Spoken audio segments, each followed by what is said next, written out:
Est-ce que ces livres m'ont fait perdre mon argent? C'est une question que je me pose parce qu'il y a un phénomène commun qui relie tous ces livres et c'est que je les ai tous achetés alors que j'avais aucun plan de le faire. Je sais pas si ça vous est déjà arrivé à vous, mais moi personnellement, je suis vraiment très sensible à la vue, la vision, l'inspiration de livres en solde. Moi, si j'entre dans une librairie et que je vois une table avec des livres en solde, dans ce cas-ci, c'était 3 pour 10. Mais on s'entend que c'est difficile à résister. Mais le problème, c'est qu'après ça, je reviens à la maison avec des livres que j'ai jamais eu l'intention de lire et que parfois j'ai honnêtement même pas lu le résumé en librairie. Et aussi quand je vérifie la moyenne des notes en ligne, c'est comme pas très bon. Au fil des années, j'ai lu beaucoup de ces livres que j'avais achetés en solde et si une fois j'ai eu un 5 étoiles, je pense que toutes les autres fois étaient des lectures décevantes. Donc là, ça suffit. Ok, ces livres-là traînent, ça traîne dans mes étagères depuis tellement longtemps. Quand je les vois, j'ai jamais envie de les lire. Alors c'est l'heure de faire du ménage. Laissez-moi vous présenter la pile à lire de ce vlog. Bon, là, 2 petites précisions. Vous allez remarquer que tous les livres que je vais vous présenter aujourd'hui sont en anglais. Sauf que pour la majorité d'entre eux, j'ai noté des traductions françaises qui existent. Donc si jamais je finis par les aimer puis que vous voulez les lire en français, ben la majorité sont disponibles. La deuxième chose que je voulais vous dire, c'est que je vais vous présenter la pile en ordre du livre qui a été publié il y a le plus de temps versus le plus récemment. Alors celui-là, c'est le plus vieux livre de la pile à lire, publié en 2017. La version originale s'appelle The Lost Ones de China Kamal, mais la traduction s'appelle Des yeux comme les miens de chez J.C. Lattès. Celui-là, c'est un thriller qui a une moyenne assez catastrophique sur Goodreads, alors on est sur du 3.34 étoiles avec 5000 notes. Si vous n'êtes pas familier avec Goodreads, généralement les notes ont vraiment tendance à être poussé vers le haut, genre c'est très rare qu'un livre descende en bas du 3.6 étoiles. Donc le 3.34, j'ai vu comme une personne qui l'avait aimé, donc j'espère que peut-être ça va me rejoindre, mais j'ai un peu peur aussi. Le deuxième livre a été publié en 2018 et c'est Song of a Captive Bird de Jasmine Dasnick. La traduction française s'appelle L'oiseau captif et ça a été publié chez Hauteville. Pour celui-là, on est vraiment dans des eaux très différentes niveau moyenne. C'est un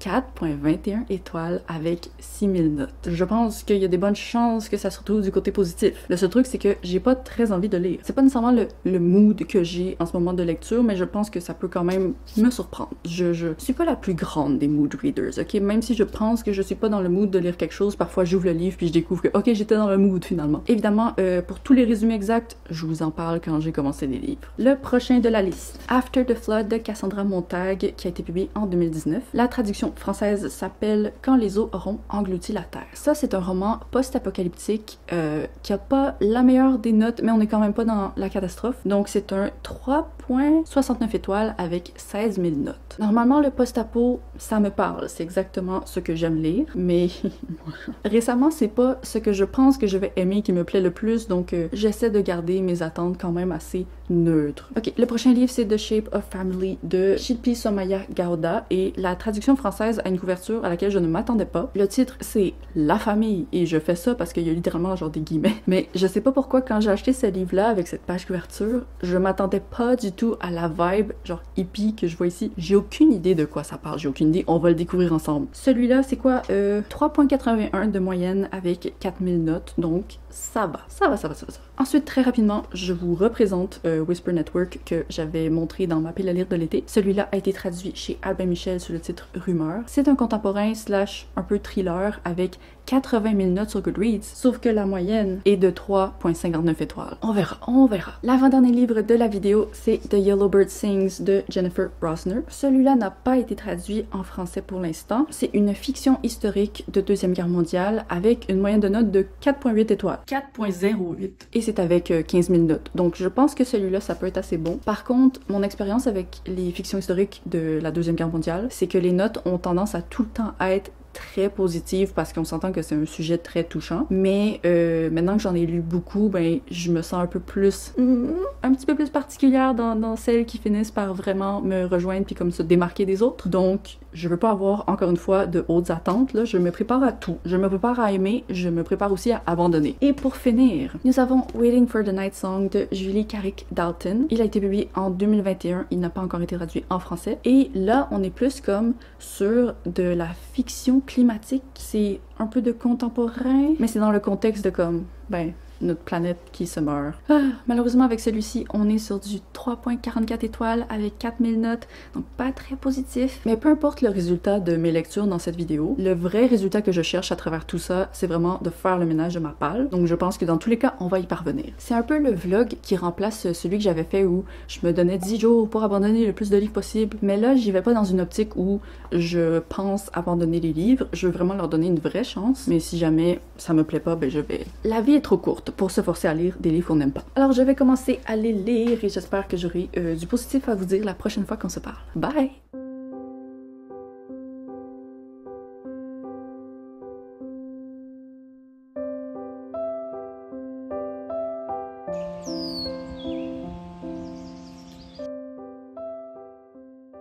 Allô, allô, j'ai terminé le premier livre de ce vlog. Waiting for the Night Song, c'est un roman qui alterne entre deux lignes du temps. D'un côté, on voit notre jeune protagoniste développer une amitié très spéciale avec une autre fille et les deux vont assister à un événement très tragique. Pour ne pas employer le mot meurtrier, je pense que meurtrier serait plus approprié. Et elles vont se retrouver à la fois jumelées et comme un peu séparées aussi par le poids de ce secret qu'elles doivent garder. L'autre ligne du temps, c'est celle de la protagoniste adulte qui revient dans son village d'enfance parce qu'il y a quelque chose qui a été découvert qui fait remonter à la surface tous les événements secrets qui se sont déroulés cet été-là, il y a longtemps. C'est un livre, comme mentionné, qui est climatique, donc la protagoniste adulte, c'est une recherchiste scientifique au niveau de l'environnement. On a des thèmes de changement climatique, de feux de forêt, blablabla, mais c'est vraiment pas autant à l'avant dans l'histoire que ce à quoi je m'attendais, et honnêtement, tant mieux, parce que ça se disait presque comme un thriller. Le focus était vraiment mis sur, ok, qu'est-ce qui s'est passé finalement cet été-là, puis comment ça va se passer aujourd'hui, est-ce que les choses vont être révélées. Et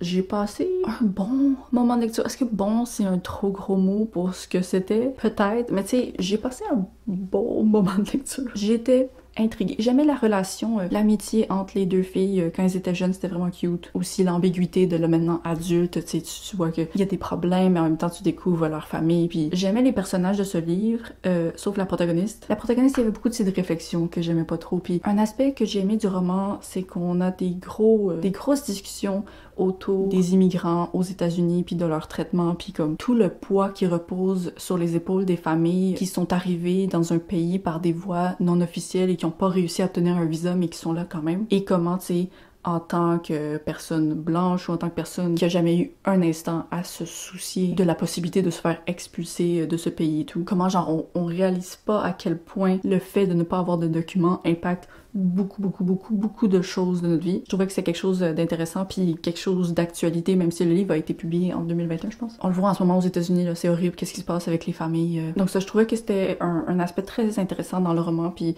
c'était bien démontré, genre quelqu'un qui a jamais pensé à ces choses-là, je trouve que là, ça permet de bien les réaliser. En même temps, est-ce que ça aurait pu être présenté avec juste un petit peu plus de subtilité narrative? Peut-être, genre là, c'était très évident, mais en même temps, c'est quelque chose qui est très évident dans la vie des personnes qui le vivent, donc tu sais, j'ai pas de problème avec ça. Donc honnêtement, j'ai bien aimé, j'ai pas vraiment songé à l'abandonner, sauf peut-être juste à la fin. Les 50 dernières pages, j'étais prête à me séparer de ce livre-là, puis continuer sur un chemin différent. Même si le mystère, c'est de l'été, avec dans le présent, ok, qu'est-ce qu'ils vont faire, c'était intriguant, j'ai pas vraiment aimé les révélations face à tout ça. Il y a un personnage, je sais pas, j'ai pas aimé ça, mais en même temps, j'ai réfléchi, puis j'étais comme, qu'est-ce que l'autrice aurait pu faire avec tout ce qu'elle a mis en place pour que ce soit une révélation qui soit comme wow. Puis j'arrivais pas vraiment à trouver quelque chose, mais en même temps je trouve que c'est un peu le travail des auteurs de comme surprendre son lecteur avec quelque chose que nous on n'a pas pensé, mais eux ils ont pensé. Donc voilà, je pense que je vais lui donner genre un généreux 3 étoiles. Je me sens confortable avec le fait de lui donner 3 étoiles. Je considère que ça m'a vraiment donné une expérience de lecture de 3$. Genre pour le prix que j'ai payé, j'ai l'impression que j'ai eu le niveau de divertissement qui compensait. Ça va, je vais probablement plus jamais y repenser de ma sainte vie, mais pour un livre qui avait une aussi mauvaise moyenne sur Goodreads, franchement, j'ai bien aimé. C'était donc le premier livre de ce vlog, il m'en reste 6 à lire, alors il faut que je m'active un petit peu. On va procéder avec le suivant.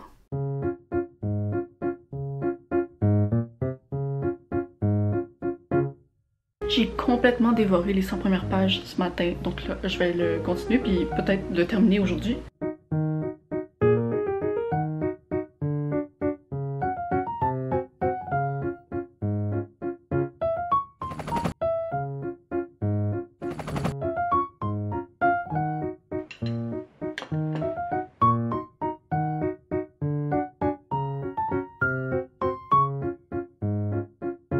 Hey, bienvenue dans ma nouvelle chambre. J'ai changé de chambre. L'avantage de ma nouvelle vie de célibataire, c'est que je peux dormir dans un lit rose. Là, j'ai pas les moyens de m'acheter vraiment de la décoration ou une tête de lit, mais ça va venir un jour. Alors, j'ai terminé The Yellowbird Sings. J'ai vraiment aimé ça. Je me souviens pas d'avoir déjà dévoré une fiction historique, surtout genre de Deuxième Guerre mondiale, mais j'ai vraiment dévoré le livre. Le livre se lance vraiment directement dans le vif du sujet. On suit une mère et sa fille qui sont cachées dans une grange pour échapper à l'armée nazie. Et dans cette grange-là, elles doivent pas faire de bruit, elles peuvent à peine manger, elles reçoivent juste un peu de nourriture de la part des propriétaires de la grange qui ont pris pitié d'eux. Mais il y a plus d'éléments qui rendent cette grange difficile à traverser. Et la petite fille qu'on suit est une grande amoureuse de la musique, mais c'est un peu de la torture pour elle de devoir vivre en silence. Et la façon dont l'oiseau jaune est utilisé dans le récit, je trouvais vraiment que c'était une belle image qui était intelligemment ramenée constamment. J'ai un peu moins aimé la deuxième moitié que la première, juste parce que les points de vue deviennent un petit peu différemment, puis il y en a un des deux que je trouvais moins intéressant. Mais j'ai vraiment beaucoup aimé. Touchant, bien écrit, puis on s'éloigne un peu du stéréotype du roman historique qui est comme lourd. Les chapitres sont tout petits, ils sont super faciles à digérer, même si le contenu est pas facile à digérer. Puis c'est juste comme vraiment une présentation ingénieuse pour une histoire touchante que, évidemment, j'avais déjà lu comme des dizaines de fois dans le passé, mais cette fois-ci, je trouvais que c'était une approche qui m'apportait quelque chose de plus. Donc je lui donne un 4 étoiles. Malheureusement, c'était un de ceux qui n'était pas traduit en français, mais si vous lisez en anglais et que ce que j'ai dit, ça vous intrigue, et aussi vous aimez comme les romans un peu de survie, ouais, je recommande. Alors maintenant, on va passer au prochain livre. Et je pense que en honneur de ma nouvelle chambre rose, ce sera Whisper Network de Chandler Baker. Comme d'habitude, je commence et je vous en parle. Nope. On va laisser faire. Je viens de lire les 35 premières pages du roman. J'ai tellement pas envie de lire ça. C'est un livre qui parle d'un bureau où les rumeurs concernant certains supérieurs qui sont inappropriés avec des employés sont ignorées. Puis je pense que c'est quelque chose qui va escalader où à un moment donné, les femmes de ce bureau-là vont en avoir marre et il y a quelqu'un qui va payer. Je sais pas c'est qui, mais juste le ton puis l'ambiance. Alors, ça aurait peut-être pu être quelque chose qui aurait pu me plaire un jour, mais dans ma tête, je ne vois pas ce jour et où parce que ça me fait juste sentir comme j'ai pas envie de lire à propos de ces hommes-là qui se permettent de faire des choses comme ça, même si à la fin, je pense qu'ils vont payer. Puis ce que j'aime pas, c'est que c'est vraiment une ambiance genre tel employé a couché avec tel employé, il y a eu de la tromperie, telle personne, une promotion, blablabla. Genre, je suis juste pas dans l'état d'apprécier ça. Non. Donc celui-là, on va laisser faire. Je vais aller le donner dans une boîte aux livres. On va donc passer au prochain livre. Je sais pas c'est lequel, mais vous le verrez bientôt.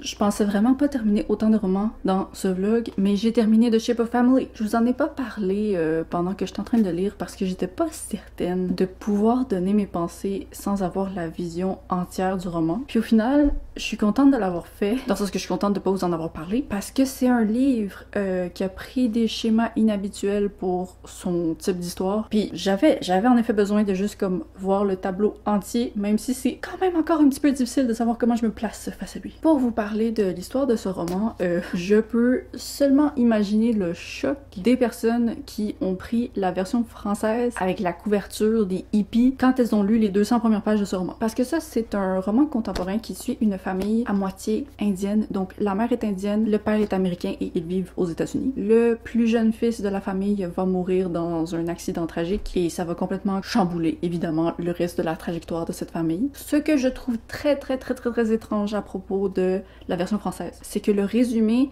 est entièrement dédié à quelque chose qui se passe dans la deuxième moitié du roman, tandis que le résumé de la version originale parle du début du roman avec peut-être un petit peu... Non, même pas, ça le mentionne même pas. C'est tellement...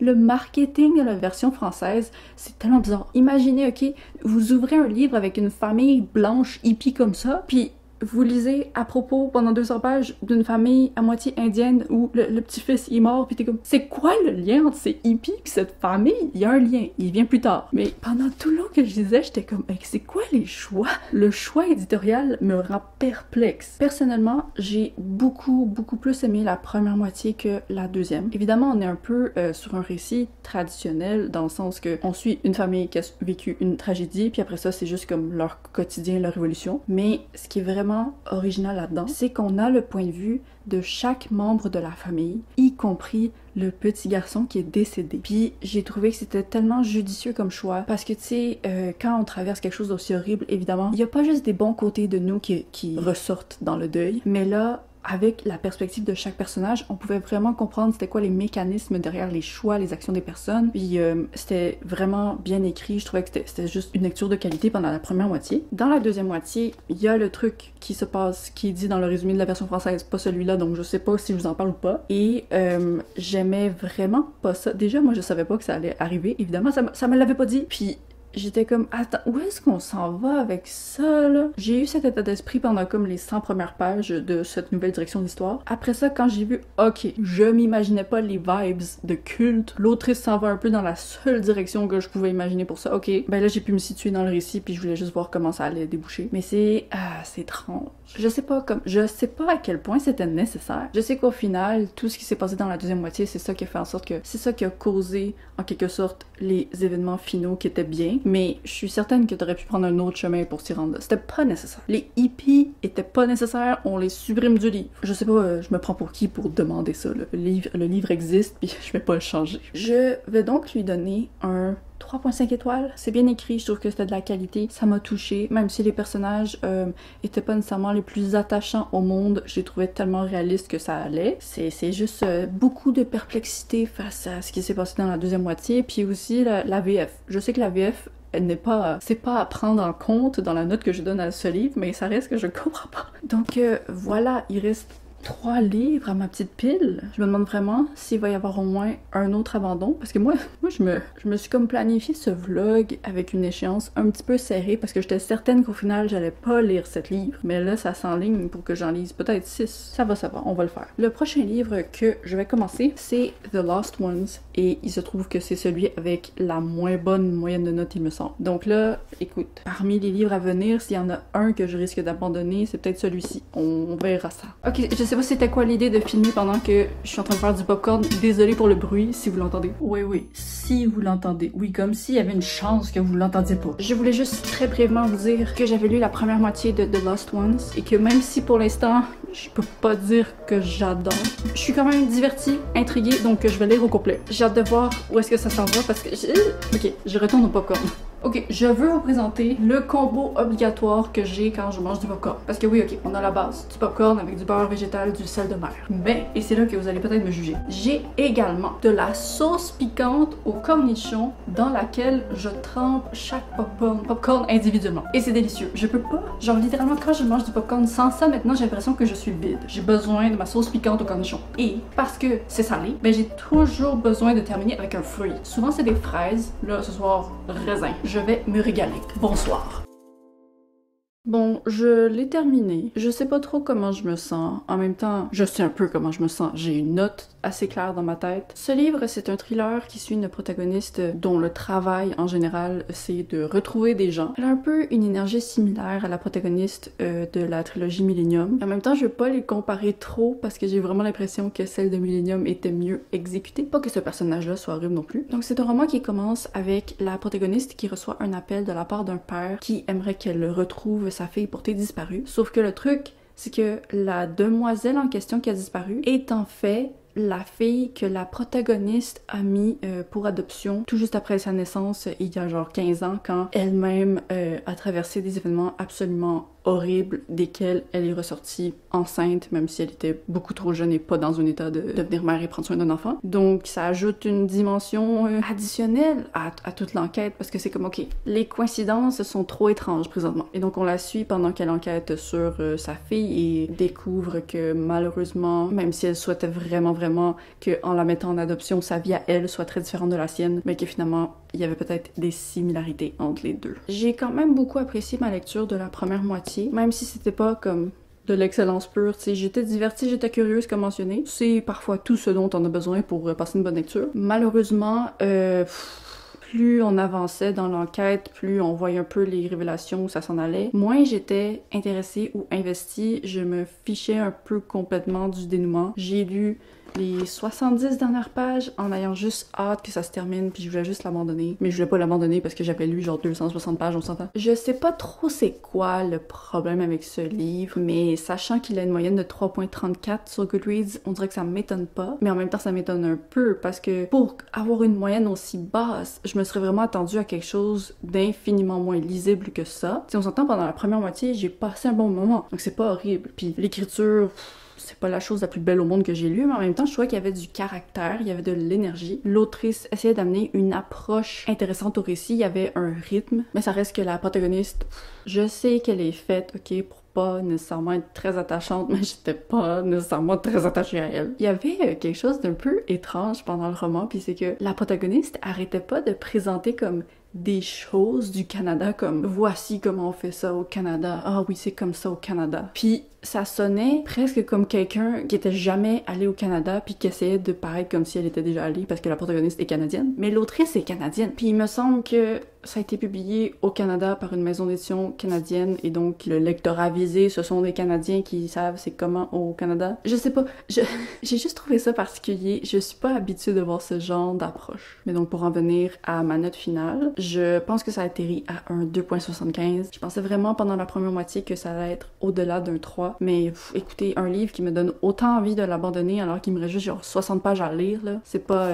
un bon signe. Donc avec celui-là, est-ce que ça m'a fait perdre mon argent? Je sais pas trop parce que ça coûtait 3$, on s'entend, donc c'est pas une énorme quantité. Mais est-ce que ça m'a fait perdre mon temps? Je pencherais vers le oui. On va donc passer à la prochaine lecture, qui est l'avant-dernière. Juste avant de filmer ceci, je l'ai brièvement commencé. J'ai lu les 20 premières pages de Song of a Captive Bird. Je vous avoue que j'ai pas été convaincue par les 20 premières pages. Le sujet a l'air intéressant, mais la plume, l'écriture, il y avait quelque chose qui collait pas très bien avec moi. Un peu une impression de comme, ok, on me dit vraiment ce que je dois ressentir et penser au lieu de me le faire juste ressentir. Je vais le continuer encore, là. Je lui donne une vraie chance, mais ça se pourrait qu'on y aille sur un abandon. Je vous en parle très vite. Bon matin les amis, j'ai décidé d'abandonner Song of a Captive Bird. Je pense que dans d'autres circonstances, j'aurais pu me forcer à le continuer parce que c'était pas un abandon genre ultra obligatoire. J'aurais pu me forcer à continuer, mais j'en avais pas envie.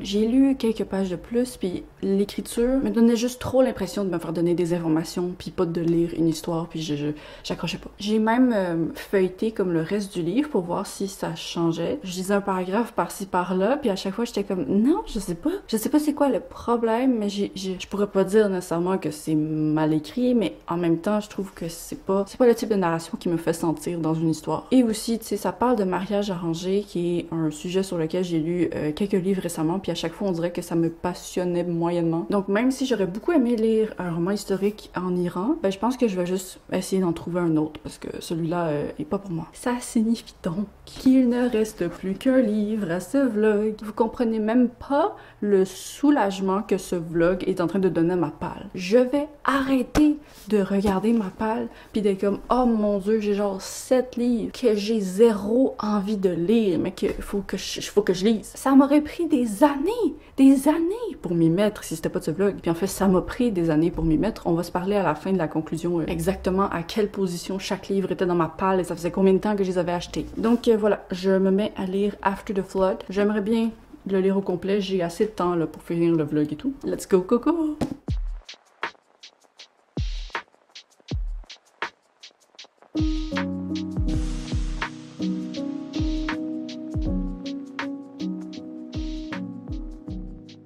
J'ai terminé le dernier livre de ce vlog. Là, je souris beaucoup. Pas nécessairement parce que j'ai adoré ma lecture, mais plutôt parce que je suis vraiment satisfaite du résultat de ce vlog. On va s'en parler davantage dans la conclusion, mais oh mon dieu, le soulagement. Alors, je me souviens pas c'est quoi le nom de la version française de ce livre, je la mets juste ici. Mais c'est un roman qui se déroule dans un contexte post-apocalyptique où il y a eu une montée des eaux progressives pendant 100 ans. Donc désormais, l'humanité vit un peu sur des bateaux, sur des îles. La plupart des gens se nourrissent en pêchant. Et on suit une mère qui est à la recherche de sa fille qui a été kidnappée par son père, dans le sens que le père a juste pris sa fille un jour puis est parti avec en bateau puis elle les a pas revus depuis. Et en même temps, elle essaie de naviguer ce monde de survie avec la fille qu'elle a avec elle qui lui reste. J'ai bien aimé cet univers avec tous les bateaux puis la façon dont la société s'est un peu réorganisée slash fragmentée. Je suis quelqu'un qui aime beaucoup les romans de survie, donc c'était dans mes cordes. Par contre, je pense que je l'aurais vraiment plus aimé si la protagoniste avait été un personnage sympathique à suivre. Elle est vraiment imparfaite dans ses réactions, dans ses décisions, dans ses réflexions. En même temps, je comprends que le contexte est difficile, puis il y a toute une discussion autour du fait qu'elle fait tout ça pour aller retrouver son autre fille, mais pendant ce temps-là, il y a sa fille à côté d'elle qui reste puis qui souffre parce qu'elle l'ignore. C'était très difficile de me mettre derrière cette femme-là. Donc, c'est comme un livre que je pense aurait pu vraiment beaucoup me plaire, mais j'aurais juste eu besoin de personnages attachants. Il y avait peut-être un ou deux personnages secondaires que j'ai aimés, genre j'ai aimé la fille de la mère, même si la mère avait pas l'air de l'aimer tant que ça. Mais vraiment, genre, tu me mets des personnages pour qui je me fais énormément de soucis quant à leur survie, là, puis genre, j'aurais adoré. Le livre m'a paru peut-être un peu long, mais je sais pas à quel point c'est la faute du récit et non pas juste du fait que j'étais pas si émotionnellement investie dans le sort de ces personnages. Donc pour moi, c'est un 3 étoiles. Je pense que du moment que quelqu'un est capable de se mettre derrière la protagoniste, là peut-être qu'il l'aimerait plus et que ce serait un livre que je me sentirais à l'aise de recommander, mais comme je peux pas vraiment garantir que vous allez aimer la protagoniste parce que moi je l'ai pas fait. C'est donc l'heure de répondre à la question de ce vlog. Est-ce que ces livres m'ont fait perdre mon argent? Est-ce qu'ils étaient soldés pour une raison? Je pense que le souci de la question de ce vlog est un peu causé par la deuxième question que je viens de poser. Parce que, en effet, quand on regarde la liste des notes que j'ai données, ben on voit ici que la sélection n'a pas été le plus franc des succès, même si c'était loin d'être la catastrophe à laquelle je me préparais. Mais le truc, c'est que si j'avais payé ces livres-là plein prix, alors ça aurait été clair de dire oui, ok, j'ai un peu perdu mon temps et mon argent avec ces livres. Mais puisque ils m'ont coûté vraiment pas cher parce qu'ils étaient soldés, ben ça gâche un peu ma question initiale parce que j'ai pas autant perdu mon argent. Les expériences de lecture que j'ai eues valaient au moins 3$ chaque pour la plupart, et même qu'il y en a que j'aurais payé plus cher. Donc c'est un peu particulier comme conclusion que j'essaie de tirer de ça. Parce que ultimement, est-ce que j'aurais dû acheter ces livres? Je pense que la réponse, c'est non. Surtout pour Whisper Network, là. Oh mon dieu. Lui, sérieusement, j'en avais pas besoin. Je sais pas qu'est-ce qui s'est passé dans ma tête. Mais autrement, ce sont des livres qui sont restés dans ma pile à lire depuis janvier 2022 sans que j'ai jamais l'envie de les lire. Là, je les ai enfin lus, puis ça s'est quand même mieux passé que je pensais, mais on s'entend que je les ai lus pas parce que j'ai soudainement développé l'envie de les lire, mais parce que je voulais juste m'en débarrasser. Donc, pour cette raison, ben, je pense qu'en effet, j'aurais pas dû les acheter, parce que clairement, c'était pas des livres qui me faisaient envie, même si, ultimement, j'ai quand même trouvé une lecture 4 étoiles que je recommande, puis j'ai pas détesté les autres livres que j'ai lus, mais ça me pousse quand même à me dire que il faut faire attention et pas juste se précipiter sur les livres soldés parce qu'ils sont pas chers, sans avoir réellement l'envie ou l'intention de les lire un jour dans sa vie. Donc moi, personnellement, je suis infiniment heureuse de ma décision de faire ce vlog. Oh mon dieu! Avec la lecture et les abandons de ces 7 livres, ma pile à lire est désormais à 50 livres. Je sais pas c'est quand la dernière fois dans ma vie qu'il y avait juste eu 50 livres dans ma pile. J'ai 26 ans, puis je pense honnêtement que c'est pas arrivé dans ma vingtaine une seule fois. Juste pour vous donner une idée d'à quel point ça traînait, je vais vous montrer pour chaque livre, il était à quelle position par ordre d'ancienneté dans ma pile. Celui-là, c'était le plus vieux, c'était le 7e plus vieux livre de ma pile. Ensuite, numéro 8, numéro 9, numéro 10, numéro 11, numéro 26 et numéro 27. Donc ça, c'est une énorme tranche de livres qui me paraissait comme un barrage insurmontable à chaque fois que je regardais ma pile puis que je voulais essayer de lire des vieux livres. J'étais comme, oh mon dieu, il y a genre 7 livres que j'ai pas envie de lire, qu'est-ce que je fais? Ben ce vlog a été ma décision. Alors j'espère que l'expérience vous a plu. J'aimerais savoir si vous aussi vous êtes susceptible à ces livres soldés que vous auriez pas nécessairement envie d'acheter s'ils étaient à plein prix mais que vous voulez acheter juste parce qu'ils sont pas chers. Je pense qu'il y a une grande différence par contre entre les livres usagés à bas prix et les livres qui sont soldés en librairie, parce que ce que je me rends compte en regardant les moyennes de tous ces livres-là et tout, c'est que je pense que les livres soldés en général sont causés par des surplus de stock et peut-être un manque d'intérêt de la part des lecteurs plutôt que une librairie usagée où les livres se ramassent là juste parce qu'ils ont vécu une vie, ils ont peut-être beaucoup été aimés par leur propriétaire précédemment, mais on le sait pas. Si jamais vous avez envie que je refasse un vlog où je me force à lire les livres de ma palle qui me font le moins envie, ben honnêtement, dites-le moi parce que je suis ouverte à le refaire. Ça m'a tellement fait du bien mentalement de pas me donner le choix. On dirait que ça a fait taire la voix de ma procrastination, puis que ça m'a juste libérée. Je ressors de ce vlog en tant que personne libérée. Alors n'hésitez pas à vous abonner si ce n'est pas déjà fait. Je vais poster une vidéo vendredi prochain à 10h30 pour le Québec et 16h30 pour la France. On se revoit très bientôt. Bye bye!